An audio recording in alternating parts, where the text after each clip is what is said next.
Hey guys, welcome back to the video. ಈ ವಿಡಿಯೋಲ್ಲಿ ನಾನು ಇವತ್ತು MACD ಇಂಡಿಕೇಟರ್ ಹೇಗೆ ಯೂಸ್ ಮಾಡೋದು ಅಂತ ಹೇಳ್ತೀನಿ. ಅದಕ್ಕೂ ಮೊದಲು ಇವತ್ತಿನ ನನ್ನ ಪ್ರಾಫಿಟ್ 11,000 ಆಗಿರುತ್ತೆ. ಇದೇ ರೀತಿ ನೀವು ಡೈಲಿ ಪ್ರಾಫಿಟ್ ಬುಕ್ ಮಾಡ್ಕೊಬೇಕು ಅಂದರೆ ಕೆಲವೊಂದು ಇಂಡಿಕೇಟರ್ಸ್ ಮತ್ತು ಕ್ಯಾಂಡಲ್ ಸ್ಟಿಕ್ ಪ್ಯಾಟರ್ನ್ಸ್ನ ನಾವು ಸರಿಯಾಗಿ ಅರ್ಥ ಮಾಡ್ಕೊಬೇಕಾಗುತ್ತೆ. So let's go to indicator. So MACD indicator ಅಂದರೆ ಮೂವಿಂಗ್ ಆ್ಯಾವ್ರೇಜ್ ಇಂಡಿಕೇಟರ್ ಅಂತ. ಇದು moving average convergence and divergence ಅಂತ ಇದರ ಫುಲ್ ಫಾರ್ಮ್ ಆಗಿರುತ್ತೆ. ಸೊ ನಾವಿವತ್ತು ಸೆನ್ಸೆಕ್ಸಲ್ಲಿ ಹೇಗೆ ಯೂಸ್ ಮಾಡೋದು ಅಂತ. ಸೊ ನಾವು ಬೇರೆ ಪರ್ಟಿಕ್ಯುಲರ್ ಸ್ಟಾಕ್ಸ್ಗೆ ಅಥವಾ ನಿಫ್ಟಿ 50 ಅಥವಾ ಬ್ಯಾಂಕ್ ನಿಫ್ಟಿ ಆಗಿರ್ಬೋದು, ಇದರಲ್ಲೂ ಕೂಡ ನಾವು ಯೂಸ್ ಮಾಡ್ಬೋದು. ನಾನು ಯಾಕೆ ಇಲ್ಲಿ ಯೂಸ್ ಮಾಡ್ತಾಯಿದ್ದೀನಿ ಅಂದರೆ ಅದರಲ್ಲಿ ನಾನು ತುಂಬ ವರ್ಕ್ ಇರುತ್ತೆ. ನಿಫ್ಟಿ ಮತ್ತು ಬ್ಯಾಂಕ್ ನಿಫ್ಟಿಯಲ್ಲಿ ಸಪೋರ್ಟ್ ಮತ್ತು ರೆಸಿಸ್ಟೆನ್ಸ್ ಲೈನಲ್ಲಿ ನಾನು ಡ್ರಾ ಮಾಡಿರ್ತೀನಿ. ಅದಕ್ಕೋಸ್ಕರ ನಾನು ಅದನ್ನೆಲ್ಲ ಎರೇಸ್ ಮಾಡೋದು ಬೇಡ ಅಂತ ಸೆನ್ಸೆಕ್ಸ್ ಆಯ್ಕೆ ಮಾಡ್ಕೊಂಡಿರ್ತೀನಿ. ಸೊ ಟೈಮ್ ಫ್ರೇಮ್ 1 ಡೇ ಇಟ್ಟಿರ್ತೀನಿ. ನೀವು 5 ಮಿನಿಟ್ಸ್ ಅಥವಾ 10 ಮಿನಿಟ್ಸ್ 15 ಮಿನಿಟ್ಸ್ ಡೇ ಟ್ರೇಡಿಂಗ್ಗೆ ನೀವು ಯೂಸ್ ಮಾಡ್ಕೊಬೋದು. ಸೊ ನೋಡಿ, MACD ಇಂಡಿಕೇಟರಲ್ಲಿ ಬ್ಲ್ಯಾಕ್ ಲೈನ್ ಇರುತ್ತೆ, ಅಲ್ಲಿ ರೆಡ್ ಲೈನ್ ಇರುತ್ತೆ, ಗ್ರೀನ್ ಮತ್ತು ರೆಡ್ ಲೈನ್ ಇರುತ್ತೆ. MACD ಲೈನ್ ಬಂದು ಬ್ಲ್ಯಾಕ್ ಆಗಿರುತ್ತೆ, ಸಿಗ್ನಲ್ ಲೈನ್ ರೆಡ್ ಆಗಿರುತ್ತೆ, ಗ್ರೀನ್ ಮತ್ತು ರೆಡ್ ಬಾರು ಇನ್ಕ್ರೀಸಿಂಗ್ ಮತ್ತು ಡಿಕ್ರೀಸಿಂಗ್ ಬಾರ್ ಆಗಿರುತ್ತೆ. ಅದು ನೋಡಿ, ಇಲ್ಲಿ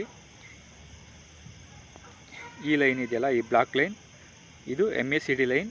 ಈ ರೆಡ್ ಲೈನ್ ಇದೆಯಲ್ಲ, ಇದು ಸಿಗ್ನಲ್ ಲೈನ್ ಆಗಿರುತ್ತೆ.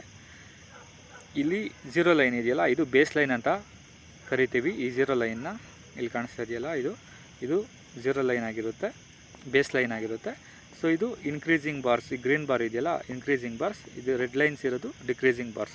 ಇನ್ಕ್ರೀಸಿಂಗ್ ಬಾರ್ ಅಂದರೆ ಬಯರ್ಸ್ ಆ ಥರ. ಡಿಕ್ರೀಸಿಂಗ್ ಬಾರ್ಸ್ ಅಂದರೆ ಸೆಲ್ಲರ್ಸ್, ಡೌನ್ ಸೈಡ್ ಹೋಗಿರುತ್ತಲ್ಲ, ಇದನ್ನು ನಾವು ಡಿಕ್ರೀಸಿಂಗ್ ಬಾರ್ಸ್ ಅಂತ ಕರಿತೀವಿ. ಸೊ ಇದ್ರ ಮೇನ್ ಕಂಡೀಷನ್ ಏನು ಅಂದರೆ, when MACD line crosses the signal line, ನಾವಲ್ಲಿ ಬೈ ಅಥವಾ ಸೆಲ್ ಪೊಸಿಷನ್ನ ಪ್ಲೇಸ್ ಮಾಡ್ಬೋದಾಗಿರುತ್ತೆ. ಸೊ ನೋಡಿ, ಇಲ್ಲಿ ಎಕ್ಸಾಕ್ಟ್ಲಿ ಇಲ್ಲಿ ಕ್ರಾಸ್ ಓವರ್ ಆಗಿದೆಯಲ್ಲ, MACD ಲೈನು ಈ ರೆಡ್ ಲೈನ್ನ ಕ್ರಾಸ್ ಓವರ್ ಮಾಡಿದೆ. ನೋಡಿ, ಬ್ಲ್ಯಾಕ್ ಲೈನು ಈ ರೆಡ್ ಲೈನ್ನ ಕ್ರಾಸ್ ಓವರ್ ಮಾಡಿದೆ, ಕಾಣಿಸ್ತಾ ಇದೆಯಾ? ಅಲ್ಲಿ ನಾವು ಬೈ ಅಥವಾ ಸೆಲ್ ಪೊಸಿಷನ್ನ ಪ್ಲೇಸ್ ಮಾಡ್ಬೋದು. ಸೊ ಎಕ್ಸಾಕ್ಟ್ಲಿ ಈ ಪ್ಲೇಸಲ್ಲಿ. ಸೊ ನಾವು ಇಲ್ಲಿ ಶಾರ್ಟ್ ಮಾಡಿದ್ರೆ ಈ ಪ್ಲೇಸ್ವರೆಗೂ ನಾವು ಪ್ರಾಫಿಟ್ನ ಬುಕ್ ಮಾಡ್ಕೊಬೋದು. ಈ 0 ಲೈನ್ ಇದೆಯಲ್ಲ, ಬೇಸ್ ಲೈನ್, ಅದ್ರ ಮೇಲೆ ಆಗಿದೆ. ಸೊ ಅಲ್ಲಿ ನಾವು ಸೆಲ್ ಪ್ಲೇಸ್ ಮಾಡ್ಬೋದಾಗಿರುತ್ತೆ. ಸೊ ಸೇಮ್ ವೇ ಇದೇ ಥರ ನೋಡಿ, ಬ್ಯಾಕ್ ಟೆಸ್ಟ್ ಮಾಡಿ ನೋಡೋಣ. ಸೊ ನೋಡಿ, ಇಲ್ಲಿ ನೆಕ್ಸ್ಟ್ ಇಲ್ಲಿ ಸಿಗಿದೆ ಬೈ ಹೇಗೆ ಮಾಡ್ಬೋದು ಅಂತ. ನೋಡಿ, ಇಲ್ಲಿ MACD line crosses the signal line, ಇಲ್ಲಿ ನಾವು ಬೈ ಎಂಟ್ರಿ ಕೊಡ್ಬೋದು. ಇಲ್ಲಿ ನೋಡಿ, ಇಲ್ಲಿ ಈ ಬೇಸ್ ಲೈನ್ ಇದೆಯಲ್ಲ, ಇಲ್ಲಿವರೆಗೂ ನಾವು ಪ್ರಾಫಿಟ್ನ ಬುಕ್ ಮಾಡ್ಕೊಬೋದಾಗಿರುತ್ತೆ. ಎಕ್ಸ್ಟ್ರಾ ನಿಮಗೂ ಬೇಕು ಅಂದರೆ ಈ ಕನ್ಕರ್ ಅಂದರೆ MACD ಮೂವಿಂಗ್ ಆ್ಯಾವ್ರೇಜ್ ಕನ್ವರ್ಜೆನ್ಸ್ ಅಂದರೆ ಈ ಸಿಗ್ನಲ್ ಲೈನು ಮತ್ತು MACD ಲೈನು ಆ್ಯಡ್ ಆಗ್ತಾ ಇರುತ್ತಲ್ವ, ಅಂದರೆ ಲಿಂಕ್ ಆಗ್ತಾ ಇರುತ್ತಲ್ವ, ಅದನ್ನು ನಾವು ಕನ್ವರ್ಜೆನ್ಸ್ ಕರಿತೇವೆ. ಮತ್ತು ಡೈವರ್ಜೆನ್ಸ್ ಅಂದರೆ ಈ ಸ್ಪ್ಲಿಟ್ ಆಗ್ತಾ ಇದೆಯಲ್ಲ, ಇಲ್ಲಿ ಬ್ಲ್ಯಾಕ್ ಲೈನ್ ಮತ್ತು ರೆಡ್ ಲೈನು, ಇದನ್ನ ನಾವು ಡೈವರ್ಜೆನ್ಸ್ ಅಂತ ಕರಿತೀವಿ.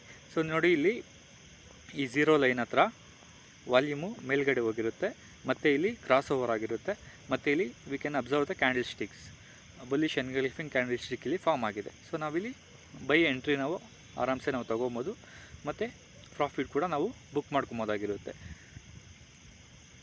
ಸೊ ಇನ್ನೂ ಬ್ಯಾಕ್ ಟೆಸ್ಟ್ ಮಾಡಬೇಕು ಅಂದರೆ ನೋಡೋಣ, ಹಿಂದೆ ಹೋಗಿ ನೋಡಿ, ಇಲ್ಲಿ ಮತ್ತು ಇಲ್ಲಿ ಈ ಬೇಸ್ ಲೈನ್ 0 ಆಗಿದೆ, ಇಲ್ಲಿ ಕ್ರಾಸ್ ಓವರ್ ಆಗಿದೆ, ಅಪ್ಸೈಡಿಂದ MACD ಲೈನ್ ಸಿಗ್ನಲ್ ಲೈನ್ನ ಕ್ರಾಸ್ ಓವರ್ ಆಗಿದೆ. ಮತ್ತು ಇಲ್ಲಿ ಹಿಸ್ಟೋಗ್ರಾಮ್ಸ್, ಈ ರೆಡ್ ಲೈನು ಮತ್ತು ಬ್ಲ್ಯಾಕ್ ಲೈನ್ನ ನಾವು ಹಿಸ್ಟೋಗ್ರಾಮ್ಸ್ ಅಂತ ಕರಿತೀವಿ. ಹಿಸ್ಟೋಗ್ರಾಮ್ಸ್ ಲೈನ್ ಕೂಡ ನೋಡಿ ಹೀಗೆ ಡೌನ್ ಸೈಡ್ ಬಂದಿದೆ. ಈ ರೀತಿ ನಾವು ಮಾಡೋದ್ರಿಂದ ತುಂಬ ಪ್ರಾಫಿಟ್ಸ್ ಬುಕ್ ಮಾಡ್ಕೊಬೋದು. ಐ ಹೋಪ್ ಎಲ್ಲ ಅರ್ಥ ಆಗಿರುತ್ತೆ ಅಂದ್ಕೊತೀನಿ. ಏನಾದರೂ ಅರ್ಥ ಆಗಿಲ್ಲ ಅಂದರೆ ಕಮೆಂಟ್ ಸೆಕ್ಷನಲ್ಲಿ ಅಥವಾ ಪರ್ಸ್ನಲಿ ನೀವು ಕೂಡ ನನಗೆ ಮೆಸೇಜ್ ಮಾಡ್ಬೋದು. Thank you very much guys.